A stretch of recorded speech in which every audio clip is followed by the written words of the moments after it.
अच्छा, क्या है सिंधु जल समझौता जिसके भारत सरकार ने कड़ा रुख अपनाते हुए पूर्ण रूप से उसे स्थगित कर दिया, जिससे पाकिस्तान की बौखलाहट बढ़ गई है। इस आतंकवादी घटना के में कड़ा रुख अपनाते हुए भारत सरकार ने सीएसएस की मीटिंग में पूर्ण रूप से सिंधु जल समझौता जो 1960 में विश्व बैंक की अध्यक्षता में की गई थी कि दोनों देशों को इस रूल को मानना पड़ेगा, यानी कुछ नदियों का 80% जल भारत पाकिस्तान को देगा और कुछ का भारत उपयोग करेगा। पाकिस्तान जो पूर्ण रूप से पानी के लिए इन्हीं 3 नदियों पर डिपेंडेंट था, भारत ने अब उन नदियों के पानी का नियंत्रण अपने हाथों में ले लिया है। ये ऐसा अब से पहले नहीं हुआ था। यूरी घटना हो या पुलवामा घटना हो, बालाकोट हो, इन सब में भारत ने अब तक कड़ा रुख अपनाया, लेकिन सिंधु जल समझौता को पूर्ण रूप से फॉलो किया। अच्छा, क्यों भारत अब सिंधु जल समझौता को फॉर ग्रांटेड ले रहा है?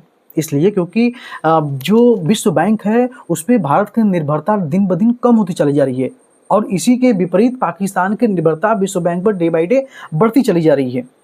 भारत को अब विश्व बैंक की आवश्यकता ही नहीं है, सीधे शब्दों में ये आप समझ ले तो भारत क्यों सिंधु जल समझौता को इस परिस्थिति में फॉलो करेगा जबकि पाकिस्तान से इस तरीके की आतंकवादी घटनाएं हो रही हैं।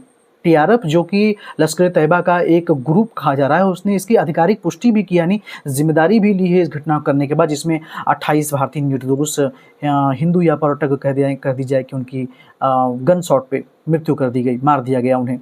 एक ऐसी स्थिति में जब वो छुट्टियां मनाने के लिए, पिकनिक बनाने के लिए वहाँ पे पहुँचे थे, जिसमें आईबी के एक ऑफिसर की भी मृत्यु हुई है।